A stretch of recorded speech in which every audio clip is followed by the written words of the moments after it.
अपनी ज़िंदगी जीते हुए बहुत सारी बातें जहन से टकराती हैं। अखबार पढ़ता हूँ, न्यूज़ देखता हूँ, दोस्तों से मिलता हूँ, अलग अलग लोगों से बातें करता हूँ। बहुत कुछ मन को लगता है।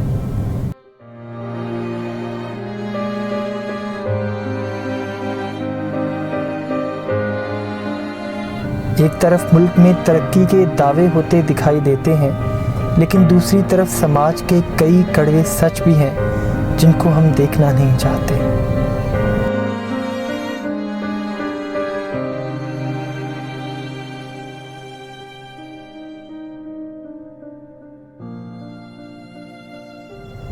उनसे आंखें मिलाता हूँ तो परेशान हो जाता हूँ, उदास हो जाता हूँ।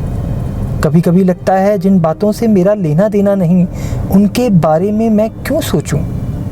मेरी ज़िंदगी तो ठीक ठाक चल रही है, मुझे क्या फ़र्क पड़ता है? लेकिन फ़र्क पड़ता है।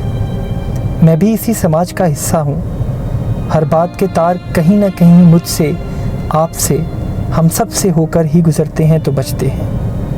अगर आज जिन्ना और इकबाल ज़िंदा होते तो हम उन्हें क्या जवाब देते? आज़ादी की लड़ाई लड़ते हुए क्या हमारे पुरखों ने क्या ऐसे पाकिस्तान का ख्वाब देखा था? इसीलिए मैं निकला हूँ समाज और कुदरत के एक ऐसे ही तल्ख सच का सामना करने कि जिस पर बेचारगी का इजहार तो सब करते हैं, लेकिन उम्मीद का हाथ बढ़ाने वाले अव्वल तो हैं नहीं, अगर हैं तो बहुत कम। नाजरीन, 20 करोड़ आवाम का मुल्क पाकिस्तान, जिसका सालाना बजट 5,932 बिलियन के लगभग है और इनमें 32,86,930 लोग ऐसे हैं जो किसी न किसी माजूरी का शिकार हैं और इनमें 7.6% लोग ऐसे हैं जो ज़हनी तौर पर भी माजूर हैं, जो अपनी बुनियादी ज़रूरत के काम यानी खाना खाना और बैतुल खला का इस्तेमाल भी नहीं कर सकते और इनके वालिदैन सब्र का पहाड़ बनकर उनका वाहिद सहारा होते हैं।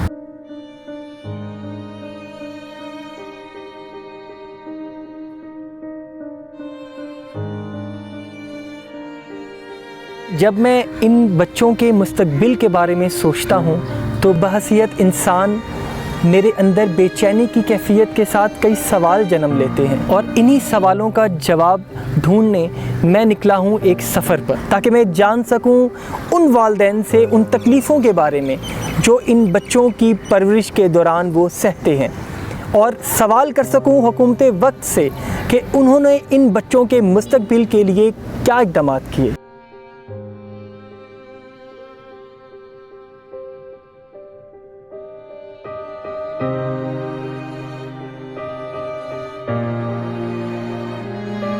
हमने अमीर और गरीब दोनों सूरत हाल में इस मसले की गहराई को मापने की कोशिश की है ताकि हम इन बच्चों के मुस्तकबिल का मुशाहिदा कर सकें कि एक बच्चा ऐसी फ़िज़िकल कंडीशंस के साथ एक अमीर घर में पैदा हुआ है, उसका मुस्तकबिल क्या है। अगर वही बच्चा किसी गरीब घर में पैदा हुआ है तो उसका मुस्तकबिल क्या है। आइए मिलते हैं उन सब्र के पहाड़ वालिदैन से और जानते हैं उनके जज्बात उनकी ज़ुबान से। सफ़र के पहले पड़ाव में हम हसीब के घर पहुँचे, जो अब मेरा नया दोस्त है और जिस्मानी और ज़हनी तौर पर एक बीमारी से लड़ रहा है। ये देखकर मैं बहुत खुश हुआ जब हसीब ने ख़ुद दरवाज़े पर मेरा इस्तकबाल किया।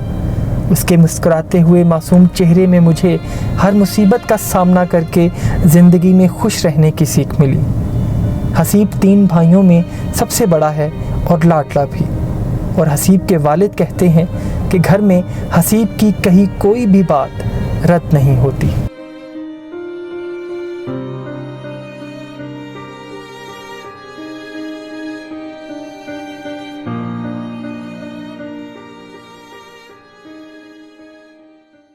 ये हसीब का ये था कि ये जब पैदा हुआ तो रोया नहीं था कुछ देर के लिए, फिर डॉक्टर्स ने एकदम उन्हें रियलाइज़ हुआ कि ये इसमें है तो उन्होंने फिर इसे हलाया जुलाया, उल्टा पकड़ के पाँव से किया तो फिर ये रोया। ये 4 मंथ का था, इसको टेम्परेचर हुआ था तो इसको हम डॉक्टर पे लेके, चाइल्ड स्पेशलिस्ट पे लेके गए थे। तो उन्होंने कहा कि ये जो है, आपको पता है कि ये बच्चा जो हर काम लेट करेगा, डिलेड बेबी है तो हर काम देर से करेगा, देर से चलेगा, बोलेगा और स्लो होगा इसका जितना भी काम होगा। तो देखने में बिल्कुल ठीक है, हम बच्चों की तरह है, लेकिन ना ये चल सकता है, ना बैठ सकता है, ना खा सकता है, ना करवट ले सकता है, कोई चीज़ ये खुद नहीं कर सकता क्योंकि इसके मसल्स जो है वो बहुत ज़्यादा स्ट्रेच्ड है। मुझे इसकी फीलिंग आती है कि बाकी सब खेल रहे हैं, चल रहे हैं, बोल रहे हैं, इसका भी दिल चाह रहा था। फिर जब हम बाहर निकलते, अब सीढ़ियाँ नहीं है, बाकी बच्चे सीढ़ियाँ चढ़ के जा रही हैं, नीचे खड़ा हुआ है, मैं इसके साथ खड़ी हुई हूँ या इसके अब्बू इसके साथ खड़े हुए हैं, कोई एक इसके साथ खड़ा हुआ है कि कोई शॉपिंग करनी है, कोई किसी ऐसी शॉप में जाना है या कोई पार्क वगैरह में, ऐसे कि वहाँ पे स्टेप्स हैं तो वहाँ उसकी पहले व्हील चेयर उठाओ, फिर इसको वहाँ से फिर मुझे भी होता था कि हम लोग इसको वैसे ही समझते हैं जिस तरह सारे लोग हैं, जब हमारे साथ खेल रहा होता है तो हम लोग उसको उसी तरह ही कह रहे होते हैं, हसीब हमें पकड़ो, हसीब हमें पकड़ो, और ये हमारे पीछे इस तरह ही चल रहा होता है और हम लोग जब छुपते हैं उसी तरह ही हमें पकड़ता है। गवर्नमेंट को थोड़ा सा सोचना चाहिए उन लोगों के लिए जो अफोर्ड नहीं कर सकते। ये तो फिर खुद गर्जी आ गई ना कि मैं अगर बेटे की या बेटी की या किसी की भी खिदमत कर रहा हूँ तो वो इसलिए कर रहा हूँ कि कल को ये मेरी करेगा। हमने ये कभी सोचा ही नहीं, हमें पता है कि ये ऐसे ही रहेगा, कोई नहीं है, लेकिन इसकी बरकत बहुत है।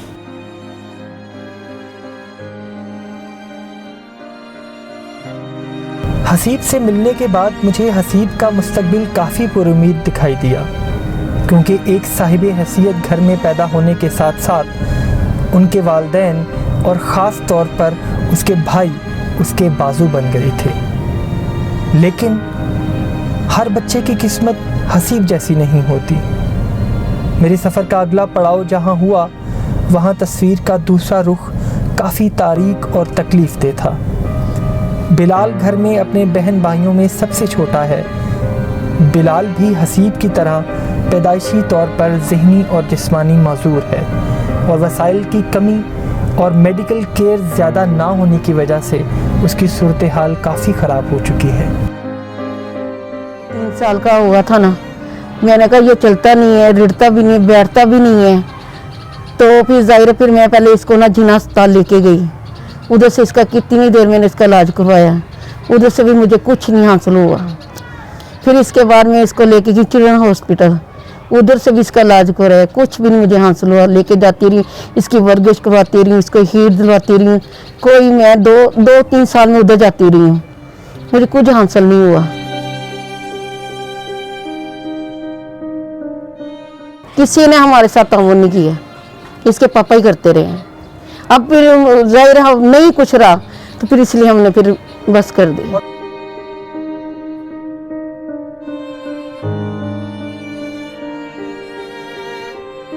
यही मुश्किलात है, ना इसको मैं छोड़ के जा सकती हूँ घर अकेला, ना कोई कुछ। जहाँ भी मैं इसको लेके जाती थी घर, इसको छोड़ के मैं खुद रहती थी, इसकी बहन रहती थी।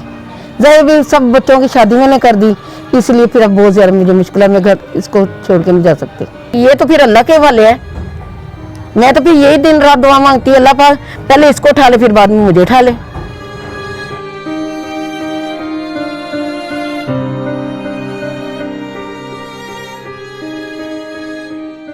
गवर्नमेंट ने किसी ने नहीं की। जब मैं लेके जाती वो कहते पहले इसके टेस्ट करवाओ, बाद के इसका इलाज शुरू करेंगे। तो जाहिर है फिर इसके अब्बू करे, अब इसके अब्बू दुनिया में नहीं रहे, तो जाहिर अब मुझे बहुत ज़्यादा मुश्किलात पैदा हो रही हैं। खुद इसका खुद बाथरूम साफ करती हूँ, इसको नहलाती हूँ, इसका बाथरूम साफ करती हूँ। अल्लाह पाक मुझे हिम्मत दी है तो मैं इसका करती हूँ। क्रीच नहीं खानी चाहिए।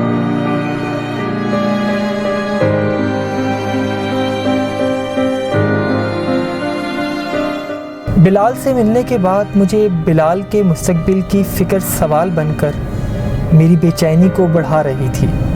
इसलिए मैं पहुंचा हुकूमत वक्त के उन नुमाइंदों के पास जो मेरे सवाल का जवाब दे सकते थे। चाइल्ड प्रोटेक्शन वेलफेयर ब्यूरो ये इदारा कायम इसलिए किया गया कि कितने ही ऐसे बच्चे हैं जो माँ बाप की गफलत लापरवाही की वजह से सड़कों पे ज़िंदगी गुजार रही हैं या लोगों के घरों में नौकर बन के काम कर रहे हैं और उनके जुल्म सितम भी बर्दाश्त कर रहे हैं। अब जहाँ तक आप बात करते हैं बच्चे जो साइकोलॉजिकल डिस्टर्ब बच्चे आए उनकी हमने क्या पहले कैथारसिस, थेरेपी, काउंसलिंग, असेसमेंट, ये तमाम पोर्शंस हमारे चल रहे होते हैं, देन फॉलोअप्स। अब जो बच्चे फिज़िकली जो डिसेबल बच्ची हैं और उनकी MRI मेंटली चैलेंज बच्ची हैं जिनका जहानत बड़ी कम है, जहानत इनकी अच्छी जहानत नहीं है, बिलो एवरेज बच्चे हैं, उन बच्चों के लिए हम ये करते हैं स्पेशलाइज सर्विसेज तो हमारे पास एज सच अवेलेबल नहीं है, उनके लिए स्पेशली थेरेपिस्ट होते हैं अलग से। तो हमने एक इदारा है लिबार्ट, हम बच्चों को वहाँ भेजते हैं। वहाँ पे वो बच्चे अपनी कुछ एजुकेशन के अलावा वोकेशनल ट्रेनिंग सीख रहे हैं, कुछ बच्चे कुकिंग कर रहे हैं, कुछ स्टिचिंग में कुछ और कोर्सेज़ में वो बच्चे हैं। और उससे वो इदारा ना सिर्फ बच्चों को कोर्सेज सिखा रहे हैं बल्कि वो बच्चों को जॉब्स भी दिलवाएगा। तो हमारी बड़ा अच्छा सा एक लाइजोन तय हुआ है। Social welfare and Betul mall department है पंजाब गवर्नमेंट का, जिसमें हम बेसिकली NGOs को फॉर्म करते हैं। जैसे हमारे पास कुछ इंस्टीट्यूशंस हम बनाए हुए हैं जो इन बच्चे के पैदा होने से लेकर मरने तक के इदारे हमारे पास मौजूद हैं, जिसमें छोटे बच्चों के लिए गहवारा के नाम पे है, डिसेबल लोगों के लिए चमन के नाम से है, इसीलिए तरह ख़वातीन के लिए दारुल अमान है पूरे पंजाब में। सबसे पहले तो हम मज़दूरों की रजिस्ट्रेशन करते हैं, अपने पास मज़दूरों को रजिस्टर्ड करते हैं और उसका असेसमेंट सर्टिफिकेट इशू करते हैं तमाम हॉस्पिटल में, डिस्ट्रिक्ट लेवल पर जितने भी हॉस्पिटल हैं। ऐसा कोई वजीफ़ा का गवर्नमेंट का कोई कानून ऐसा है ही कोई नहीं है जिसमें वजीफ़ा मिलता हो। इन बच्चों का फ्यूचर तो इस तरह कि ये एक आजमाइश तो है उन वालिदैन के लिए जिनके ये बच्चे हैं। रीज़न आपके पास जो ऊपर बंदे बैठे हैं ना, इसका कानून मैं नहीं कहता कि रीज़न इसकी कोई नहीं चाहिए, रीज़न इसका ऐसा कोई ना कोई कानून जरूर होना चाहिए, ऐसे इदारे भी होने चाहिए, ऐसे इसके लिए कानून साजी भी होनी चाहिए, लेकिन होनी चाहिए ना, नहीं हो रही, नहीं कर रहे आप इसमें आप भी और मैं भी कसूरवार हूँ। हम लोग जिन लोगों को कलेक्टर के ऊपर भिजवाते हैं, हमने कभी सोचा कि आप लोगों का काम यहाँ सड़कें बनाना नहीं है, आपकी नालियाँ बनाना नहीं है, आप लोगों का काम लेजिस्लेशन है, आप लोगों का काम कानून साजी है, लेकिन हम वो नहीं करते। जिस तरह के हम लोग हैं इस तरह के हमारे हाकम में भी है, वही ऊपर बैठे हुए इसी तरह के वो लोग भी हैं, जैसे हम हैं वैसे ही वो लोग हैं। अगर हमें भी एहसास नहीं तो उनको भी एहसास नहीं, उन्हें तो बिल्कुल ही नहीं ना। हसीब और बिलाल जैसे लाखों बच्चे ऐसी सूरत हाल से गुज़र रहे हैं। किसी वालिदैन के पास वसाइल हैं और किसी के पास नहीं, मगर ऐसा हरगिज़ नहीं कि जिन वालिदैन के पास वसाइल हैं उनका दुख और तकलीफ़ कम है, ऐसा हरगिज़ नहीं। इस तपते सहरा जैसे समाज में बारिश की पहली बूंद की मानिंद कुछ लोग ऐसे भी हैं जो इन बच्चों का दर्द समझते हैं और इन बच्चों के मुस्तकबिल की फ़िक्र में हैं और इनको मुआशरे का फ़ाल हिस्सा बनाने की जंग में सरबकफ़ हैं। माइलस्टोन 1993 में पर्सन विद डिसेबिलिटी ने पाकिस्तान में ये ऑर्गेनाइजेशन बनाई थी और इसका मकसद ये था कि पर्सन विद डिसेबिलिटीज़ को जो अदारों में या सड़कों पे दिखा के लोग चंदे खरातें इकट्ठे करें, इस कल्चर को चेंज किया जाए। तो ऑर्गेनाइजेशन माइलस्टोन इसका बड़ा क्लियर एक हमारा मिशन है कि हम लोग पर्सन विद डिसेबिलिटीज़ को अपने आप को इंडिपेंडेंट करना चाहते हैं। गुज़िश्ता 26 साल में 26 ईयर्स में माइलस्टोन ने तकरीबन कोई 15,000 लोगों को व्हीलचेयर्स दी हैं, एक्टिव व्हीलचेयर्स, जो गवर्नमेंट या पाकिस्तान बैतुल माल के डिफरेंट प्रोजेक्ट्स के साथ मिलके वो 85,000 से भी ज़्यादा है।